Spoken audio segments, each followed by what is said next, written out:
No, I'm not talking about Heroes Rising. While that was an awesome scene, it's not the answer I'm looking for. I mean, what if Bakugo got One For All instead of Midoriya? As in, what if he was the 9th inheritor of One For All? That is the question. I would love to know, and I'm certain you do too. Or you wouldn't be watching the video. I hope to explore this today, to avoid spoilers for things others who are anime only may not know about, and definitely not because I forgot to keep up with the manga, definitely didn't forget to read it. We'll just keep with the anime, which will cover most of the meat of the series anyway. It'll also get us ready for Season 6, which is slated to release this fall. I'm sure we're all excited about that, right? Cool. So let's get into this little what if. But first, I want to say, welcome to the Amagi. Before we begin, we publish a new video every day, so be sure to subscribe to our channel and ring the bell to get notified about our latest videos. The Amagi's stretch reaches beyond just this channel, so if you're a fan of us, please consider subscribing to our other channels and following us on all of our social media. Help us reach our goal of passing 100,000 followers on all of our accounts by the end of the year. Now, Midoriya wasn't the only one All Might ever considered giving One For All to. Mirio Tagata was also being considered for the role, and considering how much he looks like All Might, how much he trained to improve himself, and how much he is willing to sacrifice to save others, he makes the perfect fit. However, he gave it to Midoriya after witnessing his heroics even without a quirk. All Might also did not possess a natural quirk, only attaining his when acquiring One For All from his predecessor, Nana Shimura. But let's stop for a moment and change this. What if instead of Midoriya, he witnessed Bakugo's heroics and instead decides to give him this quirk instead? Now, Bakugo's a hothead. He's always angry and is quite similar to Endeavor in a way. That being said, physically he is a perfect vessel for the ability. Emotionally and morally, he's probably one of the worst people you can consider who isn't a villain. Bakugo always looked up to All Might, not too dissimilar from our quirkless Midoriya.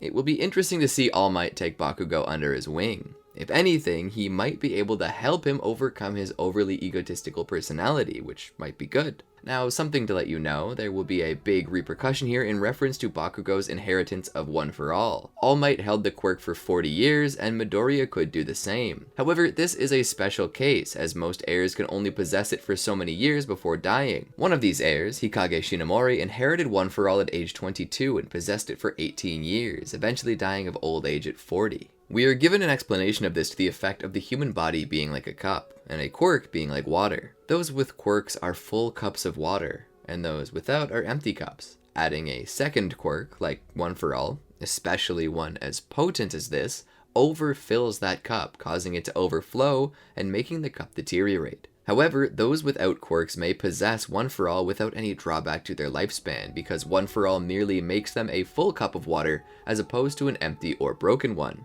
And my oh my is All Might a tall glass of water.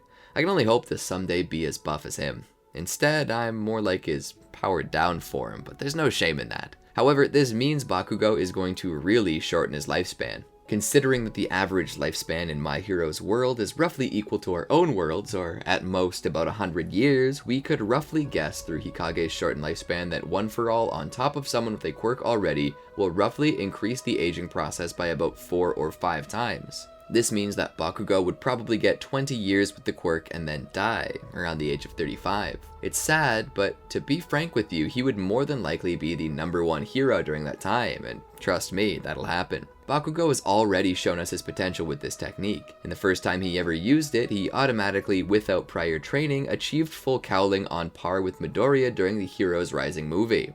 So that being said, from the get-go we can assume that Bakugo will have a grasp on One For All's power and how to use it. On top of that, the quirk he already has will be increased in potency as well. That being said, poor Midoriya likely would never become a hero at all, so we're more than likely going to have to remove him from the story. Maybe we can kill him off or something, or, we'll say that he grows up to be a hero anyway, just in case you don't want to see a little cinnamon roll suffer anymore. Let him pull a Batman or Iron Man and create things to allow him to become a hero. Headcanon whatever you want, but for all intents and purposes, Midoriya won't exist in the plot of this What If. So let's move on into the first real arc of the series. The entrance exams. At this point, Bakugo is so broken that he essentially aces the tests. He eradicates the robots like it's nothing. When it comes to the quirk testing exams, he's not only fast, coming in second only to Tenya Ida, also the ball throwing test where the range of his throw measures infinity because he knocks it out of the park. And by park I mean the gravity well of Earth. By the time Bakugo dies of old age, that thing is still going. He easily comes in first place in all the rankings, and he does so by a wide margin. If a single person could win multiple races, then Bakugo would win both first and second place, followed by third and then the rest of the class. It begins to become clear what Bakugo's future holds. He is potentially the one who will hold the title of #1 hero, and most people in the class wonder where this power is coming from. They knew he had his explosion quirk, but they never once witnessed him with super strength or super speed. The only time they saw him going so fast was when he used his explosions to propel himself forward.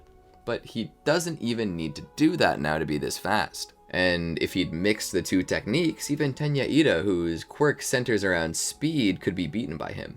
His classmates are suspicious, and the pro heroes are already taking notice, especially those serving as teachers in UA High. In the next arc, they would work on designing their costumes. Bakugo's costume would actually look different from what it is originally. Remember, Bakugo's original hero costume was designed to make the best use of his explosion quirk, hence the grenades on his wrist, which could actually store his nitroglycerin sweat to be used in another attack. But now Bakugo has another quirk, one he's not afraid to show off whenever he can, so his outfit might be a little more streamlined and would more than likely possess spiked knuckles. All this being said, Bakugo's ego is far bigger than ever before. Previously, he developed a bit of a superiority complex due to how often he was praised by others for his explosion quirk, which is what led him from being Izuku's best friend to his own personal bully. Imagine what happens when he not only has his own quirk, but also the quirk of the #1 hero.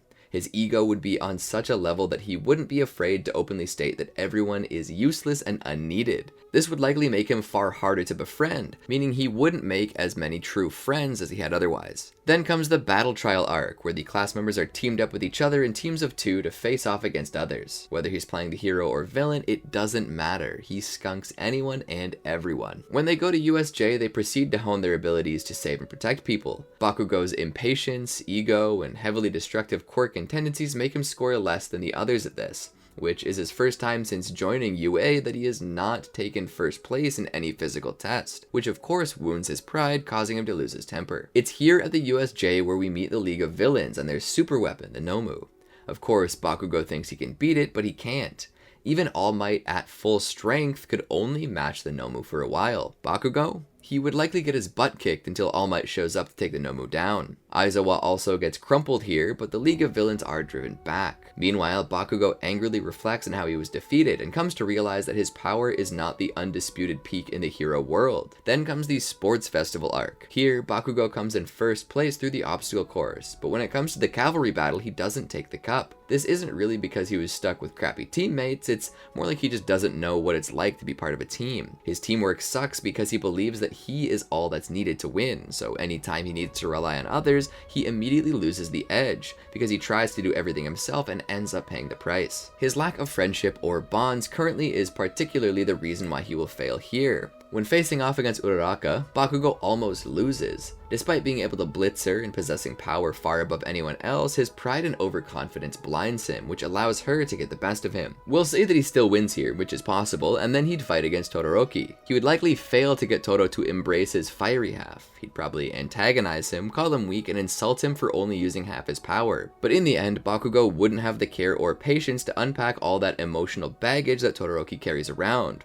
So he would only face off against the ice, and if we've learned anything from Pokemon, fire types are super effective against ice types, and Bakugo's ability contains a lot of fire. So he would beat him. Bakugo wins the tournament, but that was expected, and it's here that everyone views his raw abilities. His personality would surely be something that needs breaking, but his power even gets pro heroes close to the top of the leaderboards quaking in their boots just through viewing it. He's barely contained, and he's completely unfocused, but he already has this much power. Imagine if he grows to focus and contain his powers correctly. That being said, half of the pro heroes immediately send job opportunities to Bakugo, hoping to snag this powder keg of pure potential. After this comes the hero killer arc, in which the villainous Stain begins to kill heroes dependent heavily upon whether they live up to his standards as a hero. If he feels they don't compare, merely doing this for fame and fortune, he kills them, as is the name of the arc. That being said, Homelander and the rest of the Seven would likely be on this guy's list. Captain America would skate by. Batman, skate by. Tony Stark might be on his hit list, but mostly just the start. By the time of Endgame, Stark would have earned Stain's respect. During this arc, Ida's brother, the hero known as Ingenium, is attacked and left paralyzed by the killer. This spurs his little brother to go on a revenge arc to find Stain and defeat him. Normally, this would be the time when Midoriya is training with Gran Torino to harness his power properly. However,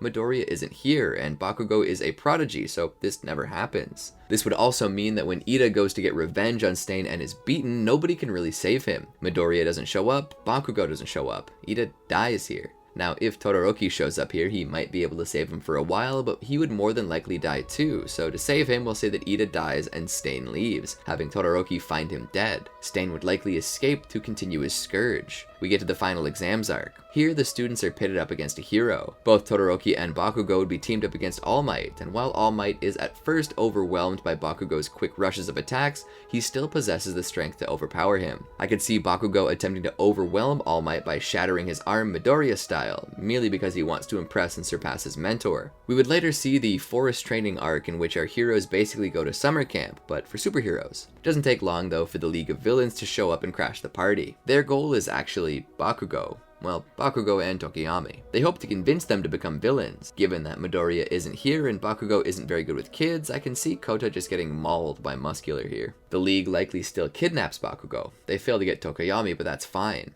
They got their grand prize. During his time there, Bakugo mocks and insults Shigaraki and even manages to break his bonds and nearly escape, but he would be stopped by All For One, who is so many levels above him, that he appears to be in a totally different dimension of power. So that being said, Bakugo is going nowhere. Thankfully for him, All Might and the other pro heroes are coordinating with each other to get him back. They manage to free him while All Might takes All For One on in battle. Their battle doesn't change much, and All Might uses up the last embers of his One For All. In the end, All For One is defeated and incarcerated in Tartarus prison, specifically designed to house supervillains like All For One. With that, the torch is completely passed to Bakugo. Then comes the hero licensing arc. Much like in the original series, both Bakugo and Todoroki fail to pass, meaning they need to take a remedial course later to get their license. It's here that the obviousness of Bakugo's weaknesses are exposed to him and others. He possesses not only his explosion quirk and One For All, but also a crippling lack of communication and a short temper that tends to get him in trouble more often than he'd like to admit. His personality is very similar to his quirk. He's volatile and easily able to explode. And now he has One For All. Not only has this quirk grown stronger, but his short temper has grown more volatile as well.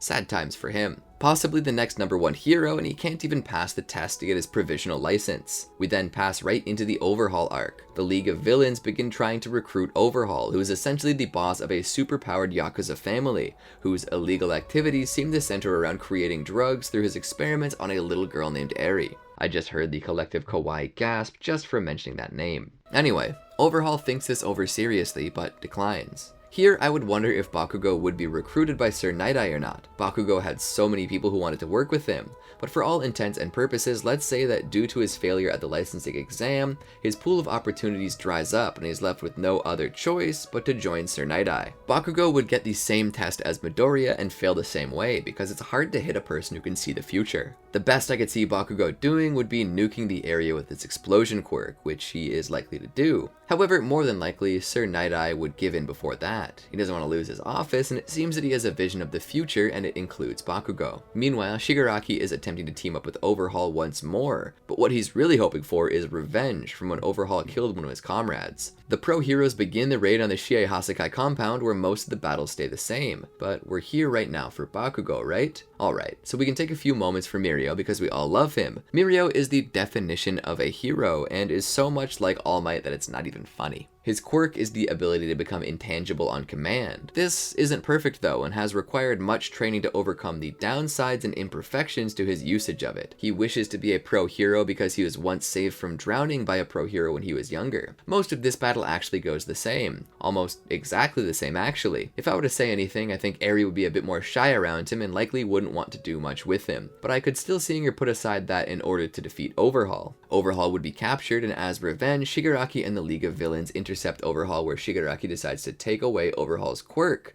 like he's been taking away everyone else's. He does this by removing Overhaul's hands, which means he can't ever use his quirk again. Oh yeah, Sir Night Eyes still dies. After this is the UA Festival arc. Here they plan to have a festival at UA, as the name of the arc insinuates. However, due to how the League of Villains constantly seems to torture them, they are only allowed to have the festival if no villains show up to crash it, and this is an issue, because we're introduced to the villain Gentle Criminal, who is essentially a villain just to get likes and subscribes on YouTube. We here at the Amagi would never go that far, but we would appreciate a like and subscription, please. Well, anyway, he decides to attack UA High, where he'd be able to ruin the festival. I'm certain Bakugo would stop him, but the festival would still be ruined because Bakugo does nothing subtle. He's loud, flamboyant, and the epitome of the term explosion in its many definitions. The next arc focuses mostly on Endeavor, so that doesn't really change. However, we do get Bakugo having a dream about All for One and his brother, as well as the origin of One for All. They have a bit of a tournament thing between the UA High classes. It's during this tournament that Bakugo unlocks other quirks. This is due to those quirks reacting to anger, and,